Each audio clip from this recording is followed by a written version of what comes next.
It's time for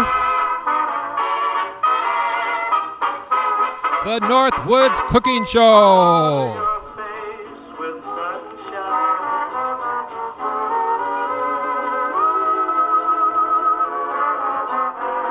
Starring Uncle Roy and Miss Callie, the troublemaking dog.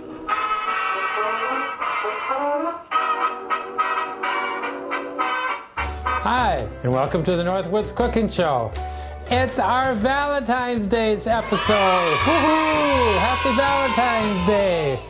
And we're going to be making lots of treats today for you sweethearts out there for Valentine's.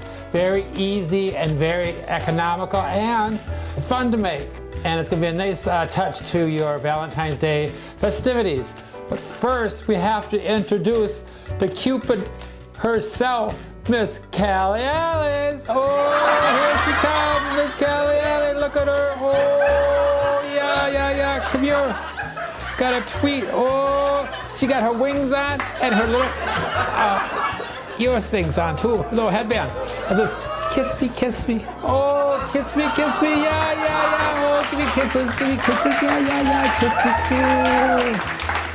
Oh yeah, little Cupid down. Look at her. Oh, the Cupid there. Yeah, she's gonna shoot the arrow of love into all of us. Yeah, she is.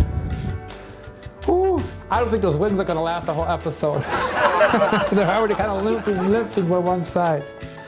But she's a good sport. Yeah. Oh, the little sweetheart. Oh. So let's get started. We sanitize my hands after running around with Callie Alice, and I'll take off my coat and put on my apron, and we'll get ready to start baking up our wonderful treats. Oh, and we're all ready. Oh, look at the little Valentine girl. She's ready to help too. Yeah, she's waiting for samples. Yeah. So what we're going to do today is we are going to be making red velvet chocolate devil's food cupcakes with a cream cheese filling and a chocolate ganache topping. Don't ask me to say that 3 times fast, I can barely say it once. But this is going to be just heaven set of a decadent dessert and easy. Ganache is all that is just whipped cream and melted chocolate. Boom, very simple to make. But this is my award-winning, blue ribbon-winning red velvet chocolate cake that I made for the Hennepin County Fair last year and the year before. I got a blue ribbon on it. It's a fabulous moist cake, and we're gonna make this into our cupcakes. So for the cake part first, of course you gotta use cake flour, and that's the softest silk. So we're gonna need 2.5 cups of the softest silk. And that's 2.5 cups plus 2 tablespoons. And then we need 2 cups of white sugar minus 2 tablespoons. Then we also need a teaspoon of baking soda, and then we need 1 teaspoon of kosher salt. And of course we use the kosher because it has less sodium, and it does make your cakes and pies and cookies, etc., all rise lighter and fluffier too. Now we're going to take and mix this up with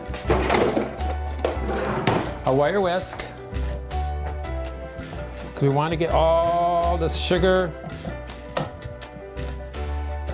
and flour mixed together well, and the soda and salt.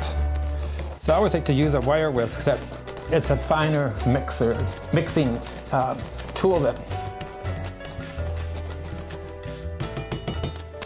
And then to this, we're going to be adding 2/3 cup of shortening. And I've got the butter flavored Crisco, because this is going to give your cake a much more buttery flavor than a greasy flavor by having plain shortening. Now we take and mix this up Keep it on low. We want it flying all over. We did that too many times. And while that's mixing on low, I want to I've got 2.5 squares of unsweetened chocolate chopped up in my Pyrex measuring cup. I'm going to stick this in the microwave and melt it. Put this in the microwave for 2 minutes. Then we need 1.5 cup of buttermilk.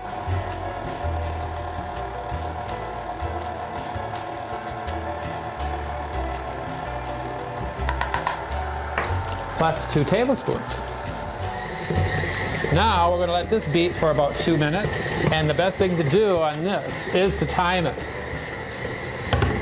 because you want to get that all mixed up together thoroughly.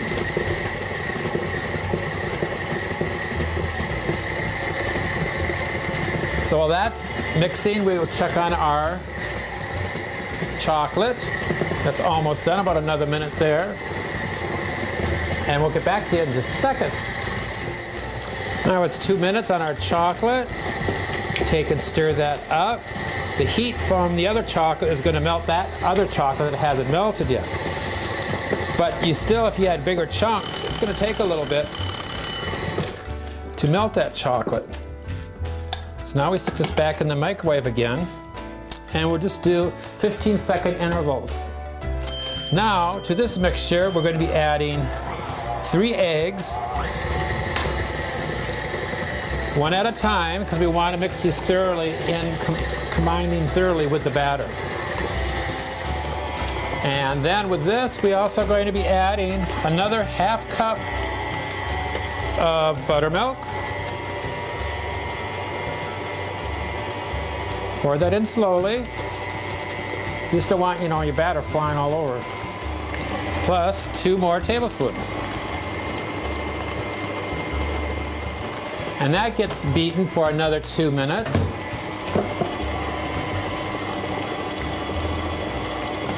Along with the chocolate. So we want to take and turn this off so that our chocolate is melted. Okay, that chocolate is finally melted. I'm going to pour that right into the batter. Then we're going to also need 1 teaspoon of red food coloring. This is what gives it the red velvet chocolate devil's food cake. And this will get mixed again for another 2 minutes. Okay, our cake batter is all done. Now for the cream cheese filling. This, we need 1 8-ounce package, a large one, of cream cheese, softened. So that just means at room temperature. Oh, here she comes. She has a crinkle. Even the crinkles on the package wrap, she'll be there in a second. The wings are off. Oh, she flew away. Crash landed, did you?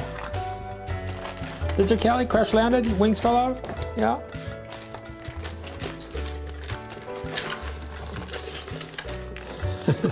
Starting to drool. Again, look at it drooling. Oh, all over. So we're going to beat this up then for about 30 seconds.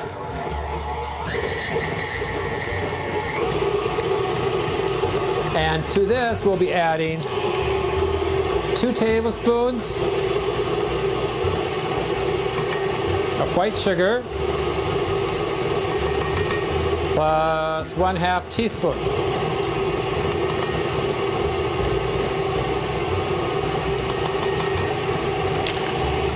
And then we need 1 egg yolk. And then we need 3/4 teaspoons of vanilla. You want to get all that cream cheese mixed in there.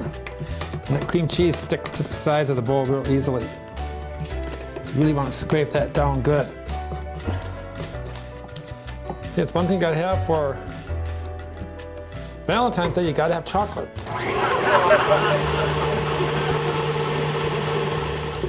And then that's our filling. And we'll just push that aside.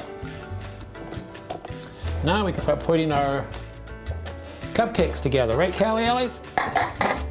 That's what she's waiting for. No, she's waiting for the finished product.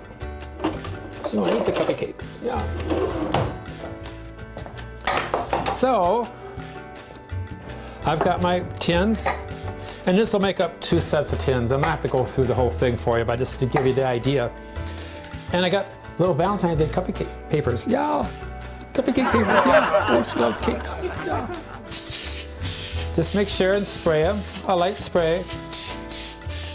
And that helps to keep the cake from sticking all to your wrapper. Clever, huh? And we're gonna put in a scoop of batter to each of our papers. And then just take and spread that batter around the bottom of your cupcake. And you could even make it more of like an indentation rather than spreading it even, because you want the cake to come up around it. So kind of make like individual bowls of batter. And then we'll just take and put a little dab of cream cheese right in the center. A cream cheese filling in chocolate is just fabulous. And then we're going to take, when these are all done baking, we're going to make a chocolate ganache to go over the top. Oh, God. So,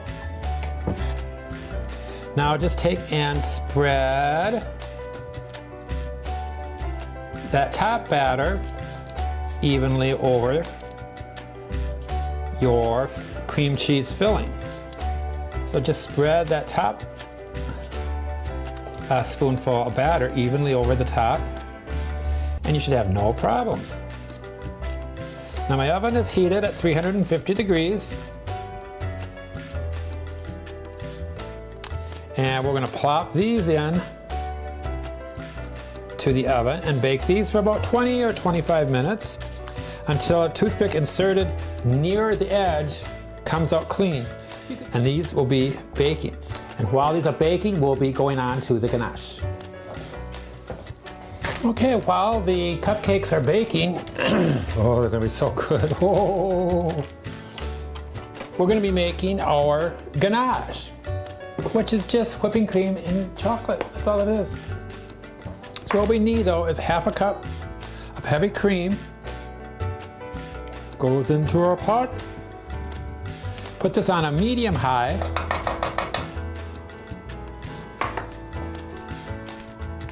You don't want to scorch it.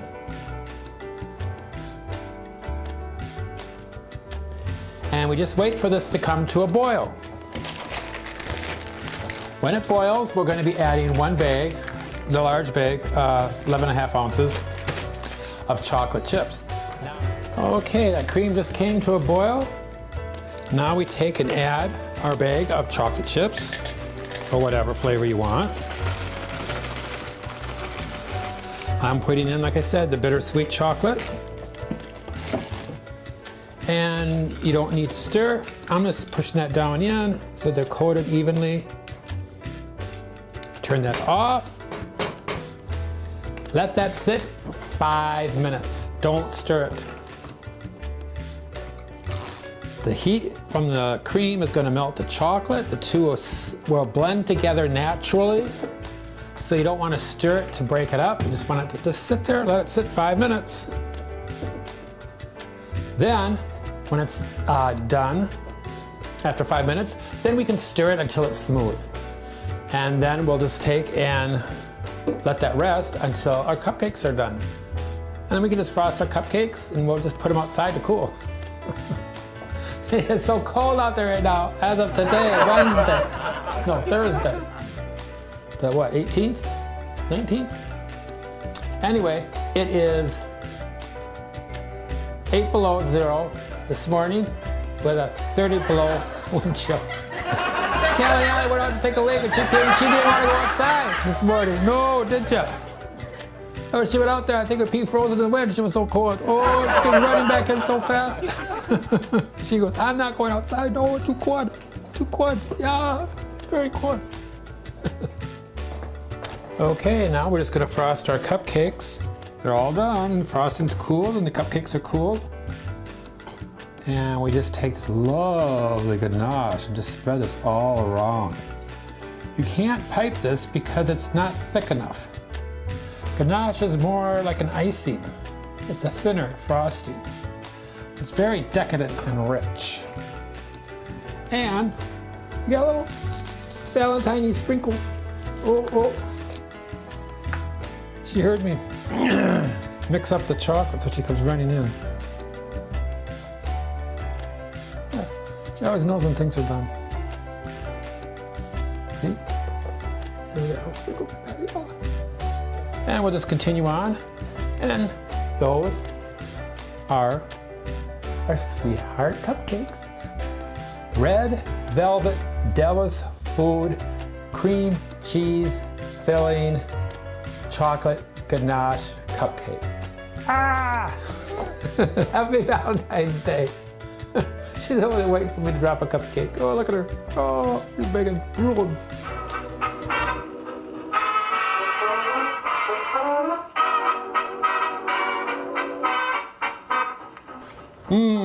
Those cupcakes look delicious, Callie. Oh, yeah. Oh. I think she lost her wings in flight. She took off and crashed. She got her toy though. Making noises with toys. Next, we're going to go on with the entree dinner for our sweetheart Valentine's Day's dinner for two. We're going to be making, okay, there's another long one. A creamy saffron shrimp with gnocchi and bell peppers. This is going to be easy. It sounds hard, but it's very simple to do. First of all, of course, turn on your heat. Now I also have the pot of water going on here in the back too. So while that's boiling, we'll take and do our peppers. Now I'm going to do a half pepper each of yellow, orange, and green. You could throw red, yellow, orange, whatever you want to. This time of year they happen to have them in tricolor packets, which is what you want, just something colorful. So you probably would want the red one, for Valentine's. But they didn't have any at the store today, so I just got the tricolor. Now remember too, when you cut your peppers in half, you just pull out this membrane and the cap and pull out all that white pith and seeds. So now we have our peppers. Make sure you had them washed off first though, which I did. And you can cut this into any way you want to. I'm trying to think what would be a little nicer way than just big chunks. Chunks would be nice too. But I think I'll cut these into strips, about quarter inch long strips. These are going to go in last. We don't want to overcook our vegetables because we want those to be nice and crisp. And it's so easy to overcook your vegetables and have mushy, soggy, soft vegetables. And that's just, you don't want mush. You want stir frying, it has to be a crunch. Not hard, not raw, but crunchy. So this is easy enough. Just cut these into quarter inch strips, and there's our peppers. And I'll turn on the stir fry.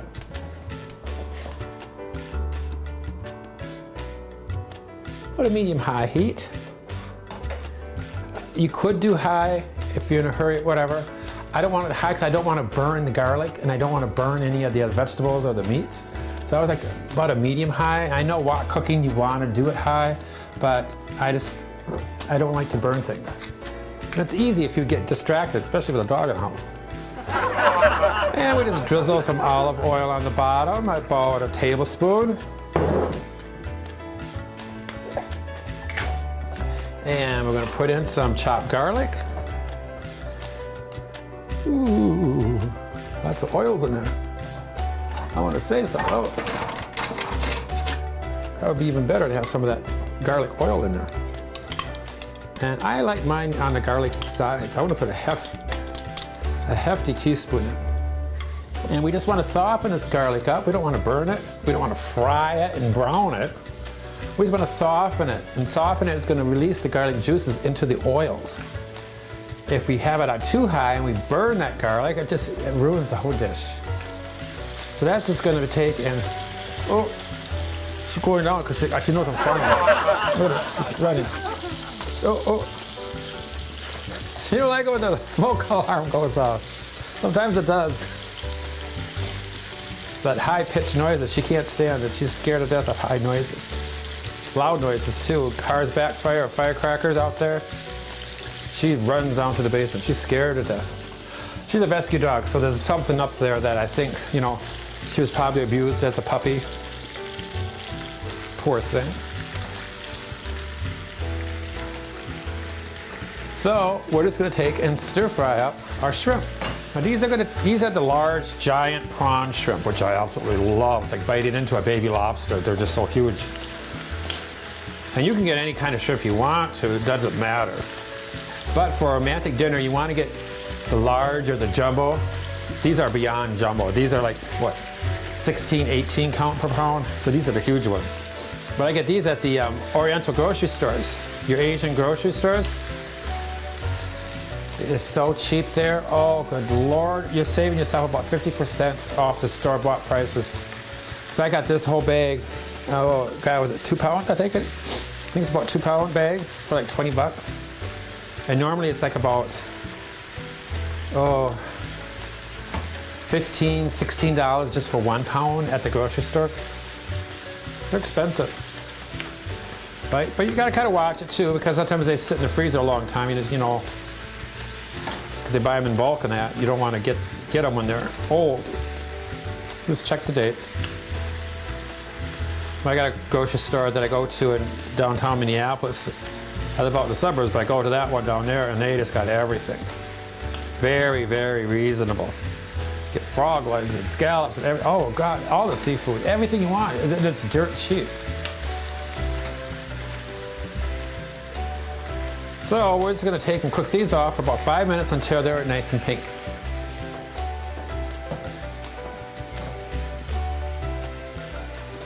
Now, while the shrimp is still cooking, I'm going to start my sauce. Put that on a medium-high to high heat. And for that, I've got approximately, I don't know. This is heavy cream. This is 1 full cup. I'd say that's about 3/4 of a cup of cream. And pour in about a 1/4 cup of white wine. Now we just let this come to a boil, and the water's boiling. Timing is going to be just about perfect here. Well, you just put in as much as you want. I'm going to put in the whole package, but I'm not going to save it. I'm going to cook it all up. And whatever I got for leftovers after cooking, that I can freeze if I have to. Okay, the creams are boiling. Now we just take and pour in Parmesan cheese. I've got about approximately 1/2 cup here. About 1/3 maybe? No, about 1/2 cup. Put in as much or as little as you want to. The more you put in, the thicker it's going to get. So you don't want a lot of cheese in there, because then you're going to get a really thick sauce. You want a creamy sauce, but you want it to be pourable. And you can just let this boil and reduce down to as thick as you want to. And I'm just going to turn that down because that's just about where I want it too. So now we can throw in our peppers. So that these stir fry together, so that when the peppers are done, the shrimp will be done. It's that way whenever you stir frying, you always put your meat in first until it's just about done, then you add your vegetables. The vegetables only take about 3 minutes to crisp up. Like I said, we don't want to overcook them. Okay, everything is done here at the same time. Gnocchi's done. We'll just drain this off. And go into our cream sauce. And we don't want to forget saffron. You want just a pinch.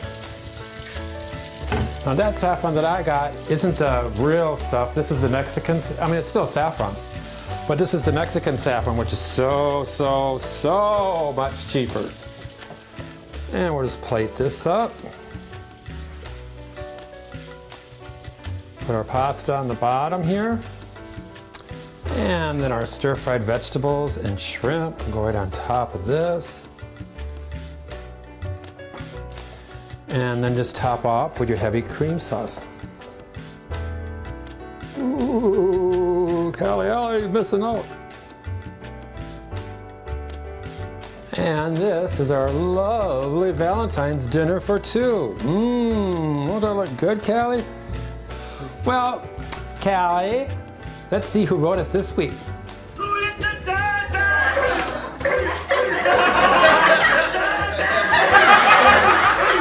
Oh, into position. Oh, you know the drill. Yeah, you do. Oh. Crunch, crunch, crunch.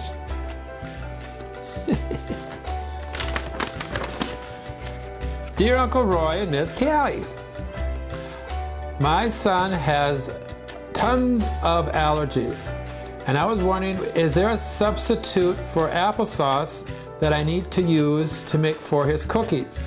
He has allergics to the applesauce too. What can I use? Signed, Sarah of Maple Grove, Minnesota. Oh, poor kid. Yeah, Sarah, there is. You could use any of your fruit purees. You can just buy the baby food of any flavored fruit that you want. It's already mashed down, just like applesauce. So, Sarah, I hope that helps you out with your son. Oh, God, the poor little thing. And I know if you use other fruit purees, you can substitute that for the applesauce, and it'd just be lovely. It just puts a smile on your face to make you sure that your kid gets a treat that they can eat properly and digest properly. So I hope that answers your questions. And if you have any questions for Callie or I, please write us at the Northwoods Cooking Show at yahoo.com, and we'll try to get them on the air, put them in the mailbox. And Callie, yeah, gets a treat. Yeah, get that right, Callie. So,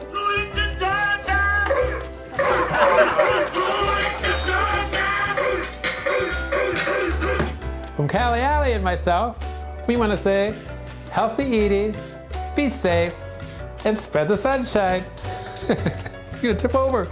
Bye-bye. Say goodbye, Callie. Oh. And happy Valentine's Day, everybody. Bye-bye.